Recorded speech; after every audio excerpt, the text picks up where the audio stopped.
What's going on, people? We are Tottenham TV back here for yet another panel show, and there's a lot to get into today. But first of all, let's introduce our guest. First and foremost, returning to the panel and returning to the show is Jacob from United Spurs of America. How are we, Jacob?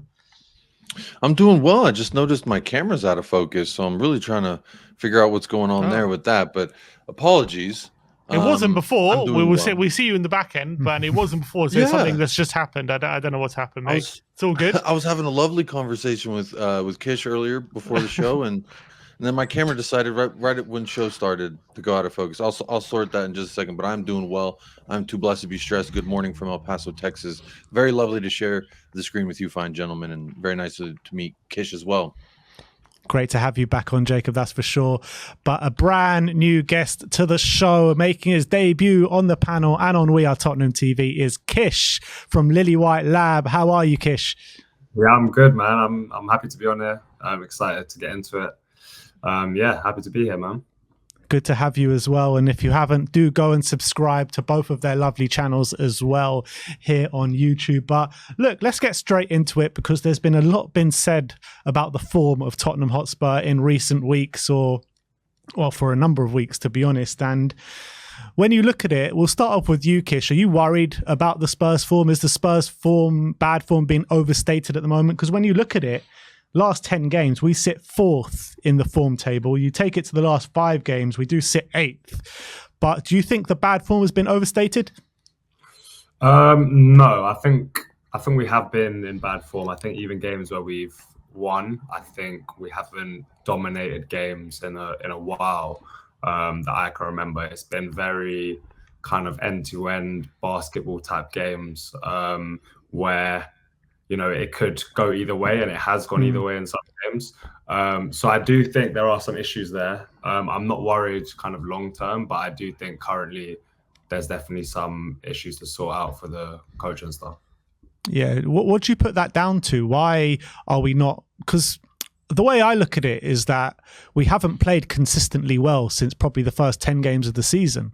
And obviously that Chelsea game, we had loads of injuries, suspensions, and it derailed our season massively. But since these players have started to filter back, why haven't we been able to hit those heights again? I think there's a few reasons. I think familiarity within the system, and in terms of cohesion, playing with one another, those players who have come back from injury, suspensions, AFCON, Asian Cup, etc. So I think this system is very reliant on fluidity, and especially in terms of attacking and in possession stuff, there needs to be a lot of cohesion from player to player, because the system's so fluid and there's so many rotations. And I think that takes time, and especially players who aren't up to kind of match fitness, and also haven't really played many games all as kind of one unit. I think that's definitely an issue. I also think Ange has some kind of responsibilities to take here, in terms of playing players in roles that don't necessarily suit their profile, and probably being not adaptable enough, not in terms of overall kind of intent, but just in terms of where he's playing players and what kind of things he's asking them to do. I think there's a lot of kind of issues there, which have affected us in especially the last couple of games. What players are you referring to? Emerson, I'm guessing. Emerson potentially. So I think the Wolves game is a great example. I think Emerson and Davies are not Poro and Udogie. They're complete different players. They don't have the attributes that those players have, both physically and technically. And asking them to play as high and be as kind of responsible in possession as he did, I think was a big issue. And I think one of the main reasons that was a big issue is because it cramped the space for other players. So Maddison, Sarr, Bissouma, they were so kind of penned in that central area because Emerson and Davies were bringing their wingers infield. And I just thought if he had just left them kind of as traditional fullbacks and let our midfield dominate theirs, I think that would have been a better ploy. because we already had the overload in there. They were playing two. I think they were playing Gomez and Lamina. We had Bissouma, Sarr, and Maddison. So bringing the wingers in just kind of cramped the space, and players like Maddison really struggled as well. It's interesting, like, that point, because it is definitely true. Like, Emerson and Davis, I think, are not suited to that, like, that inverted role as much as our other fullbacks. But it's interesting because Ange has shown he's willing to, like, be adaptable. With, you know, when the centre back issue happened, he played Emerson and Davis there when we had people like Dyer, who was a more recognised centre back. So he has showed he's able to do that. So maybe it's a case of he had to see kind of Emerson, like, he had to. I think he played Dyer one game, didn't he, against Wolves, and decided, look, never saw him again. I've had enough of that. So maybe, and that was Wolves, ironically enough. So maybe he might see Emerson and think, actually, I'm going to look for a different solution there. If he has played Emerson on the other side, though, and I don't see too much of a difference whether it's right or left back in terms of whether he's suited to the role. I think we all know, we saw Emerson play left back in that Wolves game earlier on this season, and when he was inverting into the middle, every time it got to Emerson, our moves broke down, and that was a key reason why we lost that game. We just couldn't keep a hold of the ball, and I don't see how anyone, especially Ange, could see that Emerson is good for that role, inverting into the middle spaces, into the half spaces, into the centre of the park, from right back or left back, to be honest. So, and I think we have options, like Sarr could probably do that job or something like that, or put him in one of the midfielders in there. I think that would be a better option. Yeah, I completely agree. But let's move on to Jacob. Like, what's your take on it? Do you agree with Kish that it hasn't been overstated and we have been really poor? Or when you look at the form table being fourth over the last 10 games, or picked up the fourth most points in the last 10 games of the Premier League, do you think that people are just a bit going overboard a little bit? Well, for me, when you have a new manager coming in and we've lacked a philosophy for quite some time, I would prefer to have consistency in philosophy than adaptability to lack of talent. So by putting Davies and putting Emerson as inverting fullbacks, that's saying you either can do the job or you can't do the job. And we're going to find out, because that's just when tire meets the road. That's just what you find out is, can they work and will they work in the system? And it's just shown time and time again. Eric Dyer, that as well, is someone who got slotted in. I think Romero got injured early on in the season. Dyer came in, and then we lost. And to me, these are things indicative of Ainge willing to be adaptable. When people say, I've heard a lot that, oh, he's not willing, he's so stubborn, he's naive, he's this, he's that, and they have all these words under the sun for Ainge Postecoglou. But for me, like you mentioned, Emerson Royale's played 3 different positions. Ben Davies has played 2 different positions on 3 different occasions. So when you talk about Kulusevski plays right wing, plays the 10, he's done it in game. He's started games with it. He's gone. This is what I'm saying. He has been adaptable. We looked completely different the first time we played Wolves to the game following and the game prior to that. So again, that's 3 matches in quick succession that are all different than the previous. So I don't buy into this notion that he's too rigid, he's too stubborn, he's this, that, and the other. To me, it's fans getting frustrated and upset with the results and the lack of putting teams away and the lack of really consistently managing 90 minutes of football, because what we see is halves or spurts. You know, Wolves was a perfect example. We had that one moment of brilliance with Kulusevski there on the right-hand side. Outside of that, I can't really remember what was even good about that game. And to me, that is not the first time. Brentford, perfect example. They dominated us in the first 45. We came out and we won the game in the second 45. That's fantastic. But I think fans getting frustrated, they want to see that over 90 minutes. And I understand, and I'm with that. But for me, this is all part of the growing process. Change is never easy. Change never feels great. It's always uncomfortable. And there's going to be these uncomfortable moments. I think every Spurs fan in the summer knew when Ainge Postecoglou came in that, 1, it's going to be a season for change, and 2, to really just embrace whatever's going on. For me, that's why the ups, the downs, I've felt them all, and I'm just riding it. And to me, the expectations for Ainge Postecoglou don't really kick in until he's had at least 4 windows to say, I like this guy, I don't like this guy, get this guy out of here. Because right now he's still playing. I think when you look at the starting 11 versus Wolves, how many of those were actually Ainge Postecoglou's choices or signings, or even signings under Ainge Postecoglou, if you want to say it's Johan Lange and et cetera making these decisions? How many of those players, like Kulusevski, we exercised his option before we appointed Ainge Postecoglou. So to me, he's trying to figure out where I can slot this guy in, because there's clearly a talent there, but it's just not working in this. But to me, these things will get worked out the more that he's here. There's also something that he's shown at Celtic, at Yokohama as well. I believe that's the name. But Yeah. historically starts out kind of slow and then ends up, once he has time to instill his philosophy. And again, a student only learns as long as they're in the classroom. So the longer our players are 11, are 24, healthy 24, not Ryan Sessegnon on the bench, and Lo Celso as well, and the physio. I'm not talking about that. I'm talking about his guys in that room listening to his words 6-7 days a week. Once we get to that point, that's when we start the real. For me, that's when it really begins. This is just still him sorting out the decorations in the room, so to speak. Jacob, do you think that after the first 10 games of the season before that Chelsea game, that Spurs fans got lulled into a bit of a false sense of security, thinking maybe this is a bit of a new manager bounce the first 10 games and we think that we're a bit better than we are? And, Ange said at the time as well that bumps in the road will happen. There'll be ups and downs during the season. And then when the downs come, the fans just kick their toys out of the pram. Do you think that we did get lulled into a bit of a false sense of security in the first 10 games? On my birthday, November 1st, we were top of the league. How could we not? How could we not? I'm turning a year older watching the sun go past me, and I'm thinking, wow, we're top of the league. We have Ange Postecoglou. The whole motto of Tottenham Hotspur is to dare is to do. And the most previous, it was dare, dream, do. And Ange Postecoglou gave fans the right to go out there and believe however they want to believe.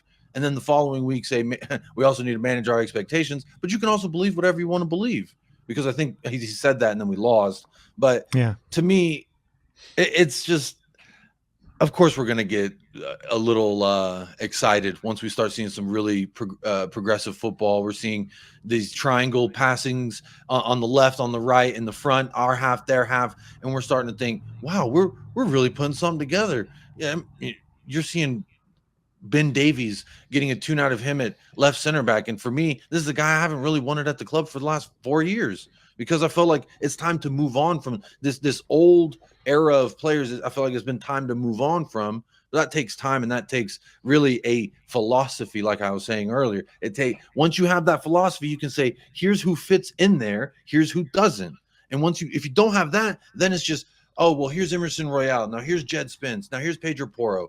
And that's 3 right backs. It's like, what am I supposed to do with all these guys? So to me, I think if you didn't enjoy yourself in that beginning part of the season, what are we doing here? Why aren't we enjoying this? Football brings me joy. Tottenham makes me happy. And when those two things coincide, it's a beautiful time. There's nothing like match day. And when you're undefeated for 10 matches, it's hard to not get a little head of steam. But obviously, I think that we got a little ahead of ourselves. People were talking title charge, this, that, and the other, and it's been on full display. And I think it's a great learning moment as well for people that, look, you need a full squad to challenge for a Premier League title. That is evident. Look at the 3 clubs that have pulled away. They have built squads over the last 4 years for Arsenal, 6-7 years for Liverpool. Was it 7 years for Pep? This is what I'm saying. They've been building that. And when you see with Liverpool, they have players go out, well, bring on these kids, because they've been playing this system in the academy. That's what I want to see too for ours. I want to see these young kids coming through. If Madison goes out, don't worry. We've got James Madison Jr. in the academy who's been playing it for 6 years. That's what I want to see. And once we're there, that's really going to be the sweet spot. Yeah, and I think we're building to that point, and hopefully we'll get there sooner rather than later. But Sim, what was your take on it? Do you think the form's been overstated? The bad form? Sorry? The bad form? Yeah, I think it's no secret that we definitely haven't been as good in the last 10 games as we were in the first. I think it's obvious.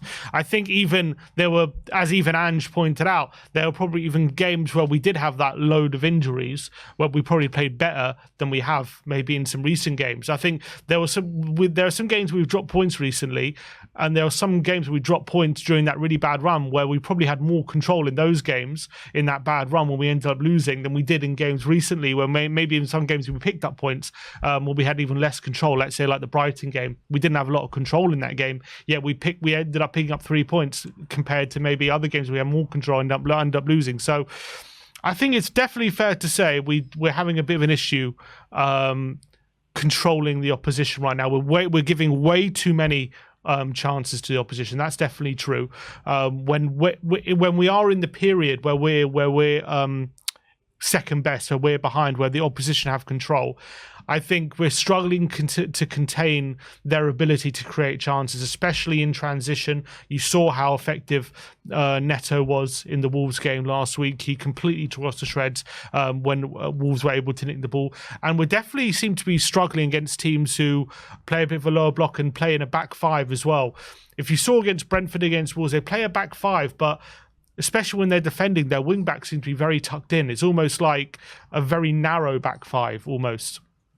And the problem we have when we're doing that is because it's so narrow, we can't operate centrally, and then we give the ball out wide and our wingers can't do anything because they're not very good from creating chances. So it leads to us looking very ineffective right now. So that is a bit of an issue I'm seeing we're currently saying as well. I think Kish is absolutely right. The familiarity, a lot of the familiarity with a lot of the players, still getting used to the system, who are coming back from injury, all these different things, is still leading us looking a bit disjointed at the moment. And it's maybe why we're not starting games in first halves very well. But yet when we come out in the second half, usually it's a lot better for one reason or another. Maybe Ange, has worked things out. You can have a word with them in the. It does seem to be a quick drop off in that second half, though. After the initial burst, it happened up against Brentford. It happened against Wolves. Yes, against Brentford and Wolves. Well, Brentford we got 3 goals. Wolves we got 1 goal, and then it was a bit of. I thought actually for about half that half we were pretty good, and against Brighton as well. You could say we got the equaliser, made those 3 subs, and it was a big drop off. Even though again we came out second half really well. Even against Everton, came out second half really well, and then last 10 minutes we had a bit of a drop off. So I can't put my finger on why we seem to get a second win in that second half and then have a massive drop off late in the game, but we definitely do see an uptick in the second half. That's for definite.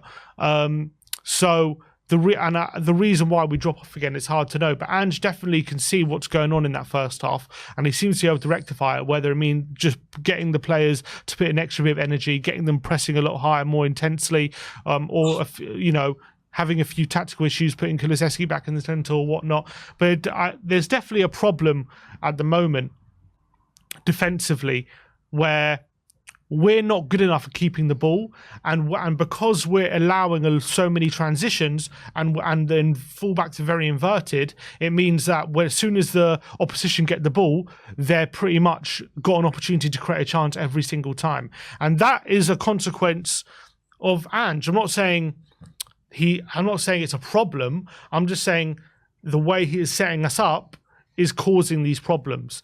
And I'm not saying we have to change that. We just have to get better at the setup. That is for me, the solution. A lot of people will say, maybe Ange is too open. Maybe the problem is he has to set up in a different way. If you want to get results, right now, maybe you should set up in a different way. Maybe that is the answer. But if you're looking for a long-term vision, long-term philosophy, for me, the solution is you just have to get better at enacting this plan rather than looking always at the short term and thinking we need to change up the way we play because right now we're doing these certain things wrong. And if we change up on the way that play, maybe that would lessen the weaknesses that we're showing right now.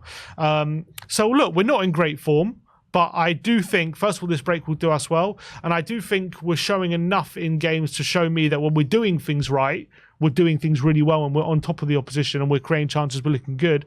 It's just we need to be able to get into a game state where when we don't have control of the opposition, we're not conceding as many chances as we are, because that's a problem. Yeah, it is. It just seems like one ball down the middle just seems to open us up every time. But in terms of Ange Postecoglou's tactics, Kish, do you feel like teams have found him out?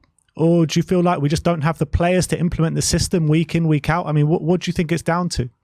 So I think on that, the kind of multiple transitions per game, I think there's a few ways you can kind of resolve that in some ways, I guess. I think the first way is he might look to build up in a different way. So rather than building up in a kind of 2-3 shape, which is 2 centre backs and either one of the midfielders, the 6 and the fullback, or however, but it builds up that way. You look to build up in a 3-2 shape where you've got maybe one reserved fullback and then Romero pushes over, or the other way around, and you have more coverage across the pitch. That's one way. I think in the current setup, the reasons we're giving away so many transitions is for a few reasons. And I think, first of all, our front our front three are players who want to run in behind constantly, aren't secure in possession, barring maybe Kulusevski. Players who run away from the ball, don't kind of want it to feet. And so every time they get the ball, it's kind of either a final action or they lose the ball. And then it comes right back the other way, and we can't gain any territory up the pitch. So we're not camping into other teams' halves anymore. We're constantly back and forth, and that puts a lot of strain on the centre backs anyway. The other way, I think, is because of that, the midfielders are playing so directly. So Maddison, Bentancur especially, I think they're forcing often that forward pass. And I know that's Ange's philosophy, but they need to learn how to manage games better in terms of, okay, we're 1-0 up here. It's becoming very end-to-end. Let's take this thing out of the game. Let's pop a couple passes around. Let's slow the game down at times and not be so full throttle, because we're just turning the ball over constantly. And so I think that's another factor. And then the last one is our number 6, who is either at the moment Bissouma or Bentancur. And those two are not natural lone pivots. Bissouma especially loves to roam. You see him kind of on the edge of the opposition penalty area. You see him picking up the ball out wide at times. And that just leaves massive spaces. And if we're going to play this way, we need a number 6, in my eyes, who his main job is to hold that center of the pitch and sniff out transitions, win the second balls, and give it back to our players, forward-thinking players. And so him being so free and kind of so kind of eager to get involved in all the build-up play and all the attacking play means that we're just so vulnerable going backwards. And I think Bentancur also comes with its own issues there. So I think there's some of the reasons why tactically we're looking so vulnerable. In terms of bringing back to the Bissouma point, like, I bring it back to the first 10 games of the season again, because he was in that 6th role. He looked absolutely perfect for that role in that period of time. He got those sending offs, and I feel like something's just diminished from his game. He's lost an element of something from his game, and I can't put my finger on what it is, but he just doesn't seem the same player. And do you feel like if he can get back to those levels, then we still need that number 6? So I think Bissouma suits a certain type of game best, and I think those first 10 games, we saw teams coming out more because they were kind of not as expectant of us dominating games. They'd come and press us higher. Not every game, but a lot of those first 10, he was being pressed very high, and that's where he can wriggle out of challenges, and that's his kind of bread and butter. He's like so good in tight areas, and then suddenly the game switches because he's got out of 3 players and there's so much space. And I think that's where I like Bissouma as the number 6, where we're being pressed. But when we're being hit with transition 24/7, and he's not got the best passing range. So when he's given time, he can't switch the ball from one side to the other with a pass. His passing kind of risk is quite limited. So he's not going to break lines that often with his passing. He might with a little dribble. So that's why what I put down the Bissouma thing too, especially that he is great in games where he's pressed, like Arsenal, for example, he was great.